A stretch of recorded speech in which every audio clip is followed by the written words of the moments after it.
Hi, my name is Claddy and today I plan to apply and also judge some of my Sephora purchases.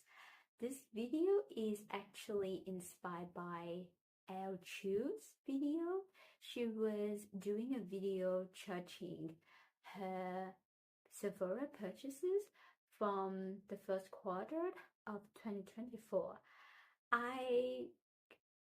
To be honest, throughout the years, I didn't buy a lot of makeup from Sephora, but I think it would be a cool idea just to retest, also to review some of the makeup that I bought from Sephora throughout the years. So these are like 3 to 4 years accumulations of Sephora makeup, and Sephora is such a place that has been so famous in the makeup world because it carries some of the most prestigious brands and they have some of the most expensive brands when it comes to makeup. So it has these reputations around the name that if you go to Sephora, you're gonna have the most expensive, the most luxurious, the most high quality experience if you buy makeup, skincare, or fragrance there. Although I have purchased more expensive makeup,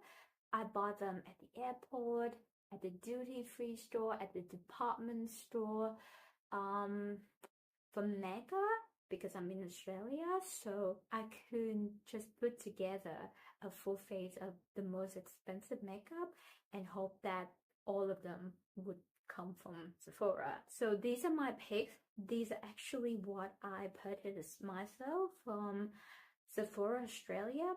At one point, I could order some of the products directly from Sephora US.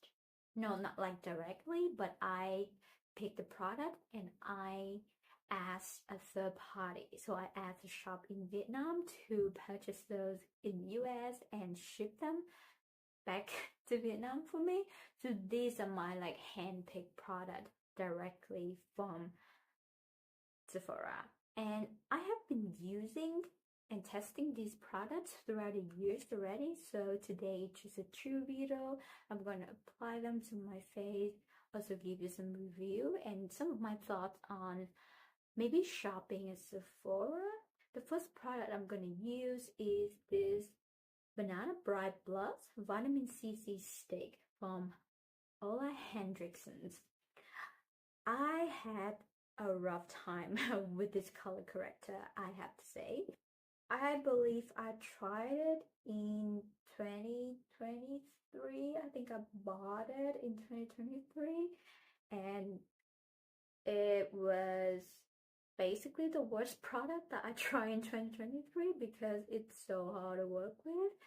It's neither a skincare nor makeup product and I'm so confused on how to work with it. So what I'm doing right now is that I apply some of the product on the back of my hand and trying to use my finger to warm it up a little bit and then apply the product on my finger to my under eye. And some days I didn't realize that my under eye was that dry because this product is so patchy, it balls up. It doesn't want to blend at all. But I feel like today with this technique, I get my finger to warm up the product a little bit. So it does look like it's helping my under eyes. But other than that, I feel like I need to maintain my under eyes to a certain level of hydratedness. If I leave any dryness around here, it would not stick to that patch and then it would peel off and everything looks just very gross. I mean, I can apply some more color corrector, but given that this is the only way that I could make it work up to this point, if I keep applying more corrector, it would take a while for me to get the coverage or the concealment that I want. Maybe I'm gonna apply some more. I don't know why. I think it's working in this way. So I think I'm gonna try to maximize the time that I could work with this product. But overall, I'm not very familiar with color correcting and I don't do it every time I do my makeup. Usually I would start with the concealer and that's it. So it's once again quite time consuming for me just to work with concealer, let alone this product, because it's inherently hard to work with. But good luck for me. Today is the day that I feel like, yeah, I can see it's correcting my under eyes in this way. Next, I have this Sephora High Coverage Concealer Natural Finish. So this is from the Sephora brand. So like I said, usually most of the time when you go to Sephora, the makeup there is gonna be more on the more expensive side. So they are high-end makeup. However, occasionally you can find affordable brands there, like Sephora Collections, which is an in-house brand. Sometimes there are people who have these presumptions, also a little bit of a bias, that affordable brands in a department store or like in a luxury retail store like Sephora, they are nowhere to be compared with other more expensive brands because maybe they didn't have a name of a designer house label on the product. There's no makeup artist behind the brand. With Sephora Collections, I think in one way people come to Sephora, they look at this brand as an affordable substitute.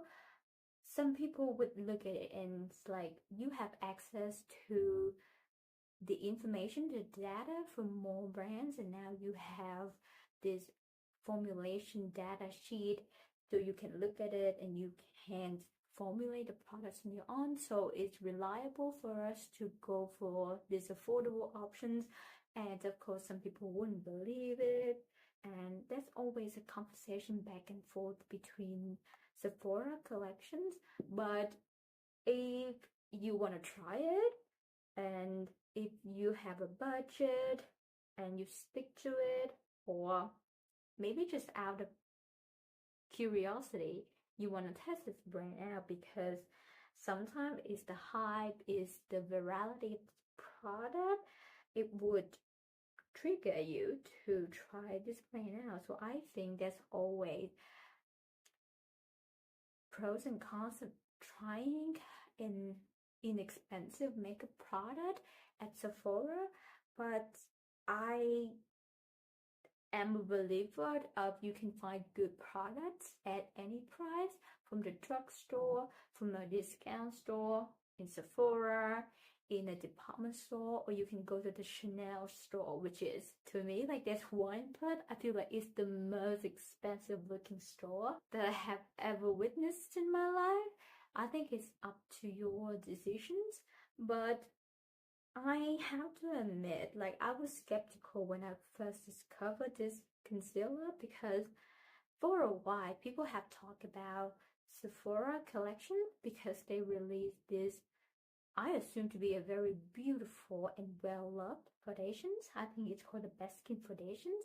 It's probably around $30 US, and it's, yeah, how can I say, very, very well regarded in the makeup world, and a lot of people have tried it and they loved it. So I was like, this concealer is affordable and it's from the same collection, the Best Skin Ever complexions, and they have, I think, 20% off sales. So it was an opportunity for me to test this concealer out, and I feel like I wasn't disappointed at all. I think this is a very nice concealer. It said high coverage.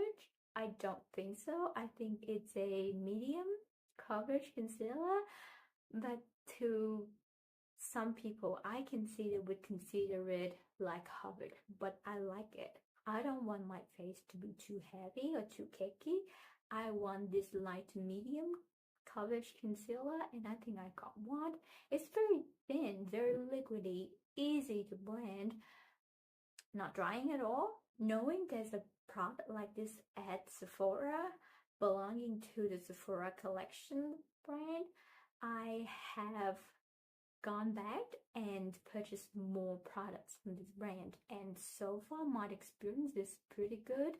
I think I'm going to feature another product in today's video. So I think in one side of the argument that less expensive brands as Sephora, they might not be as good. I would be more skeptical if is there any good product within a brand that has a reputations of not being so good, rather than getting into the generalization that every single product under this umbrella is bad. I have this LYS Triple Fix Translucent Setting Powder. I have the shade Resilient, which is the translucent shade. This is the best pressed setting powder that I ever tried. I was so thrilled that LYS was eventually available in Australia and at Sephora. So I was just like, I want to try some product from this brand. People have talked about this brand, although I think the hype has died down a little bit. So it's not as popular as it used to, but I still hear people talking about the cream bronzer and the cream blush in the stick from this brand. So I think they have been continuing to release more and more affordable, you know, to the Sephora standards, but also high quality products. That is no doubt. And this powder is so beautiful. It's so blurring. It's very, very thin. I can use a denser brush and like pick up the product and then like press it down to my skin. It still looks very natural. Or I can use a bigger, fluffier brush like this and just dust the powder. Using it as a finishing powder, like buff the powder to the rest of my skin. If I even want a more natural, more airbrush, I think that's the right word, finish. I think this powder is so gorgeous. Like, I couldn't even imagine how a powder could be so thin but so blurring at the same time, because most of the time to blur out my pores, the powder has to be a bit heavy, you know, like a bit dense so that it can fill in the pores. But this powder, I think it's just so nice. It's so beautiful in the skin, and sometimes I'm more comfortable with a matte finish. That's where I can rely on this powder. It doesn't have any glow in it, but I have noticed that they increased the price of this powder. I'm pretty sure in 2023 I bought this powder, ordered it online from Sephora for 26 Australian dollars. I believe, don't quote me on this, it's up to 30 Australian dollars or 32 Australian dollars at the moment. So I was like, I have not hit pan on it yet, which is a shame. I use it a lot, but I have other powders too. But it would be a question for me if I want to repurchase this powder for whatever it is, plus the increase in price. But I still think this is a nice powder, because other powders in Sephora, they would be more expensive than that $30 mug. So if I can get it when it was on sale for 20% off, I would feel better about it. But the problem with Sephora Australia, or I'm not sure if it's happening right now at Sephora in other countries, that they keep increasing the prices of their products, and I was like, I'm not keeping up with that. I'm I'm behind. I'm disappointed that sometimes I have a product on my wish list and I keep looking at it from days to days. In my mind, I think that because I have been holding myself back from purchasing that product already, so now you increase the price. So it's just a nail in the coffin that maybe I shouldn't buy it. Like I couldn't buy it when it was less expensive. What would make me be able to afford this product when it's already more expensive than I could actually expect? I have a cream bronzer and I think I'm a fool because I was planning to apply this bronzer before I powder my face, but it's okay. I think it will work, hopefully. If I'm being a bit careful with the bronzer, I have the Tarte Breezy Cream Bronzer. I bought this a while ago. I bought the mini size. I think the shade is Seychelles. Seychelles. I broke the packaging, but the product inside is very, very nice. It's a matte cream bronzer, so it's very creamy, but it is a thick cream formulation. So the bronzer itself is quite opaque. I think this product is still available, maybe on the Tarte website. I saw recently the Breezy cream blushes. I'm not sure about the bronzer formula though, but the color is quite nice. It could be a bit orange because I prefer a rosy bronzer lately, but for the time that I have used this product, I have not been upset at all with the performance of the product.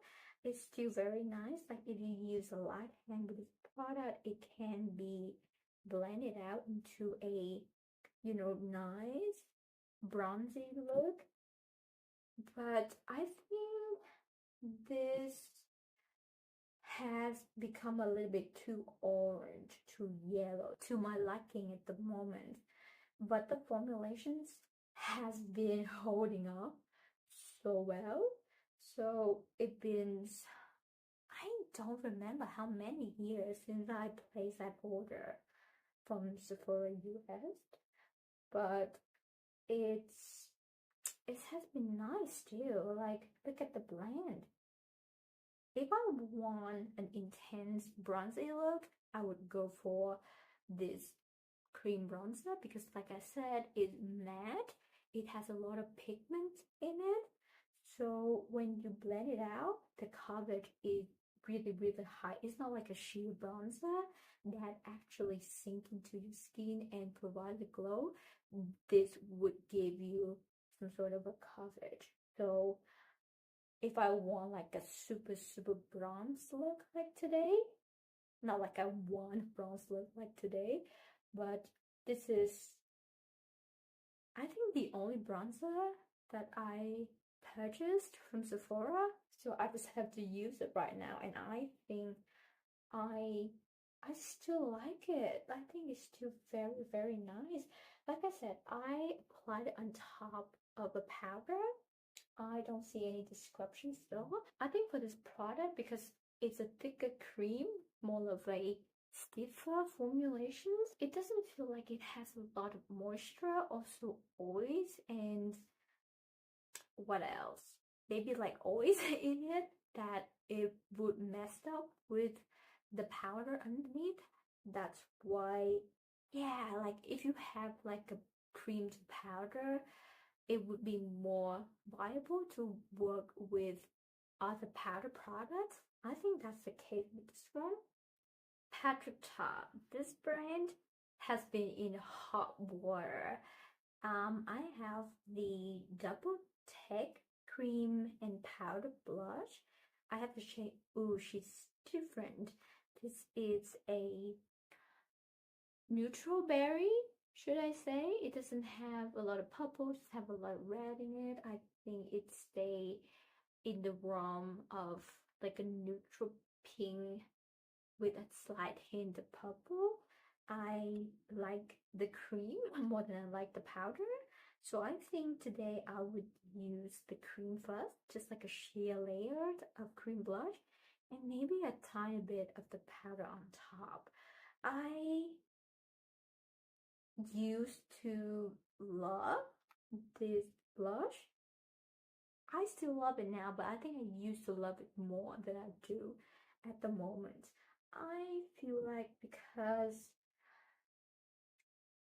it's obvious that throughout the years I have tried more formulations. I prefer different colors. I have to admit this is still one of my favorite colors, but it's just the fact that I have tried more products and the feeling of now I have way more than I had before. I have to share my love equally to my collections. That's why I don't see myself absolutely enjoy the experience of using this cream blush anymore, but I think it's still very, very nice. And I have not detected any moles yet because, like I said, Patrick Tarte, people keep finding moles in his eyeshadow palettes, also in the cream blushes. Like I saw one that found mold in this dual blush compact. So I was like, it's been years since I got this palette. I know one day I would have to part with it, but I hope that it's not today. I hope that it's not this month. But I have not made a big dent in the powder pen at all. Like I use the cream often, but it's still pretty full. Like it doesn't seem like I have used it that much. So I think it's inevitable that I have a lot of makeup. I have fallen in love with other makeup. I just don't have the capacity right now as a human being to use up a cream and powder duo like this. So it makes me feel a little bit guilty that I bought this. I loved it, but now it's sitting there in my collections and I use every once in a while. So it's just unfair that we have pushed ourselves to this point in life when we have these collections of multiple products, multiple items, just to serve one purpose of a blush. But I will leave that for the conversations of another day. So today is just testing and applying makeup. If you ask me if I think this duo is still worth it, I would say if it's on sale, it's yes. But if you have to buy the full price, I think in Australia at Sephora, it's around 60 Australian dollars. It's very expensive. So for what we have known about this brand and also the ethics behind the brand, it would be your choice to decide whether you want to support the brand. But if you can take away some dollars out of the price tag and get it at a lower price, I think it's worth it to try this beautiful formula because I love it. And I have to say, applying the blush right now, I said I'm gonna apply the powder and I forgot. So I think I'm gonna do it right now. So like I said, with the cream formula and the powder formula, it feels like you have two in one. So I guess it's worth it.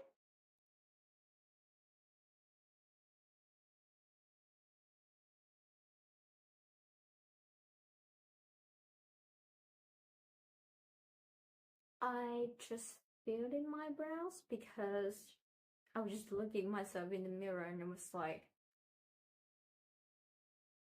my eyebrows are so blank. So I just filled it in. I don't have any eyebrow products from Sephora because I actually never purchased any brow product from Sephora because I think it's just too expensive to buy any, even like mid-end to high-end brow product. I'm sticking to my reliable drugstore brow products because I don't think it's worth it just to have a slightly better brow look. Like, I don't do anything with my brows. Actually, I don't shave it. I don't shape it. So I just want to fill in some of the gap, just want to make it a little bit even. So I think if you could get any eyebrow pencil from the drugstore or from a K-beauty brand, I think they tend to be more affordable. I think they get the job done, not much differently. I'm gonna apply some highlighter. This is Killawatt Freestyle Highlighter Duo. I have the shade Mean Money and Hustler Baby. So this is Mean Money. It's one of my favorite highlighter. This is a glowy powder, and this is my favorite formulations when it comes to a highlighter. It doesn't have any sparkles at all. It's just a, like I said, a sheer glowy powder. I think you can use it as a finishing powder. It might be too much for me because it does have a little bit of a gold undertone, but using it as a natural highlighter like this, and I like to blend it a little bit into my blush as well so that I have this even glowy cheek. I just love it. And like I said, I'm not a fan of intense sparkly highlighters, so this highlighter right here is called Hustler Baby. It's a bit too much for me, and the undertone is very warm golden.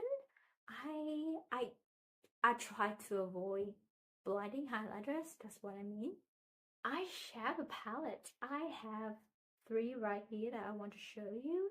This is my most recent purchase when it comes to eyeshadow palettes at Sephora. This is actually from the Sephora collection, the color shifter palette. I have the shade mauve, no, unlimited mauve. So this is a 5-pan eyeshadow palette with a topper, and it has a mauve color story. And I got this Athr Beauty a while ago when they were exiting Sephora, so they had a lot of their products on sale for like 50% off. So I got this palette.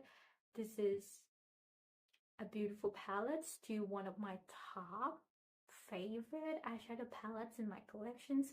This is a very me color story. And I also have Natasha Denona Love palette. By the time that it was already discontinued in the US, I feel like, I think this palette is still available in Australia.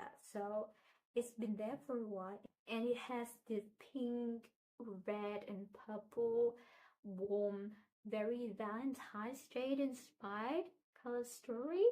I'm not sure what I'm gonna use right now. I haven't used my beauty palette for a while. Maybe I should start with this. Maybe I can mix these two palettes together. I'm not sure what I'm gonna do. Like, my cheek is very, you know, berry right now. Maybe I want to match it with a berry eye. I don't want to overcomplicate it, but I kind of want a cool tone look as well. I'll start with something first and then figure out what I should do next.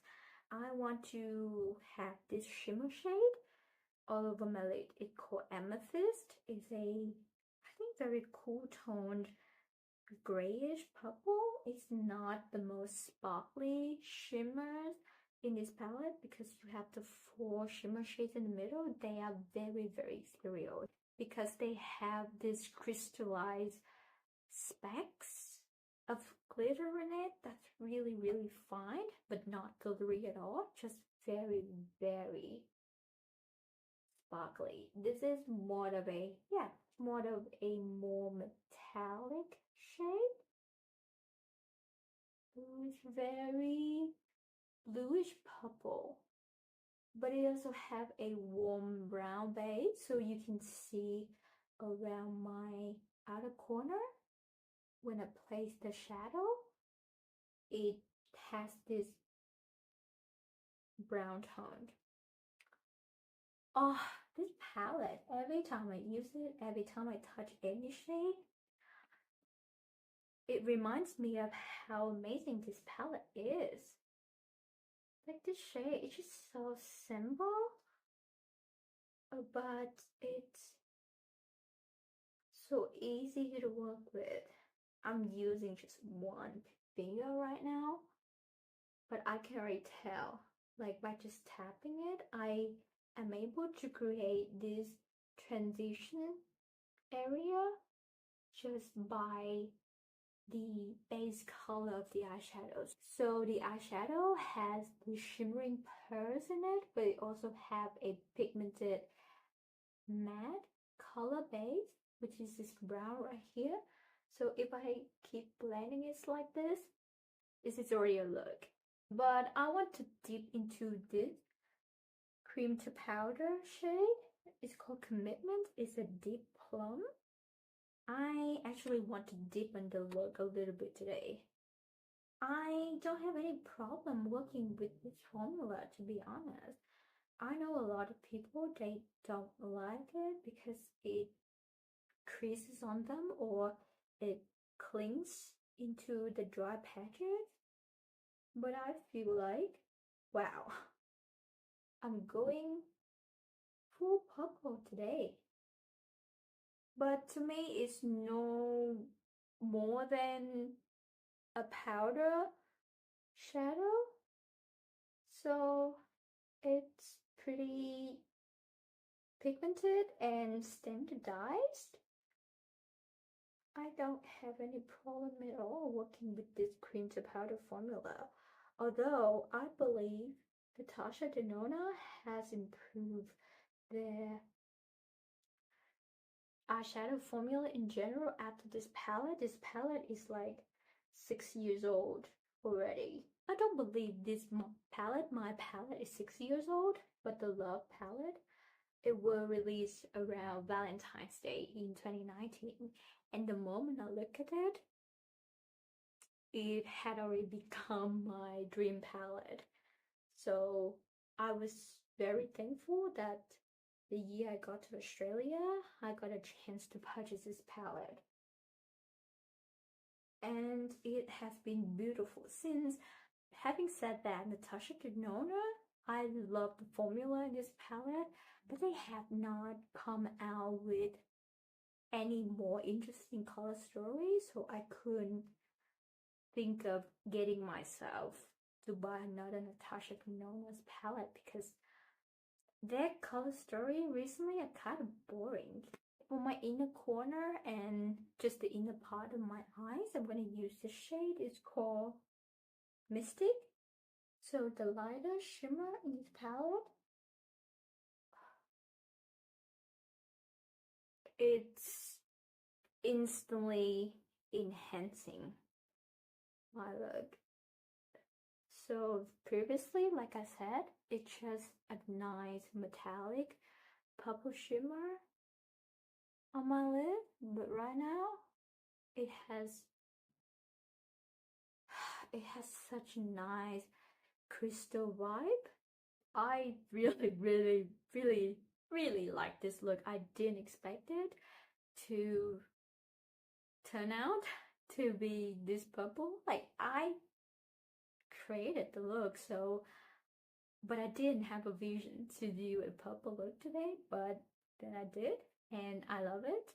And I know that when I reach to those palettes, I'm gonna have very bold look. So I actually pull out 2 clear lip oil. So this is the Kosas Wet Lip Oil and the Tower 28 Lip Jelly in the shade Chilled. This is the shade jellyfish, so they are lip oils, but they are also clear. So I got them both at the same time during a holiday season, so they came into holiday sets, so they are mini, and I got a chance to try out these two formulations in various colors, and I really like them. I think I prefer the Tower 28 because it's a bit thinner.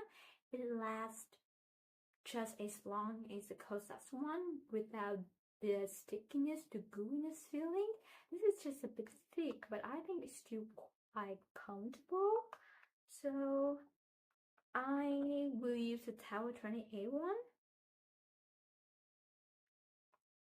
Since trying these two lip oils, I started to be more interested in lip oils, and now I'm in love with lip oils as a concept because I want that glossy look of a lip gloss, but like I said, I don't want the thickness, the gooiness, just the heavy uncomfortable feeling on my lips. So I feel like lip oils are my final solutions for just the perfect formula on my lips. So that's it. That's everything I purchased from Sephora, and this is the look that I created from those products. I guess this is not a review video so that you can have information to go out and purchase these products at Sephora, because I believe a lot of them, maybe half of them, are discontinued, but I still keep them in my collections because I'm just a consumer. I bought something and I made a promise to myself to use them, although I don't use them up, but I made a promise to myself to use them.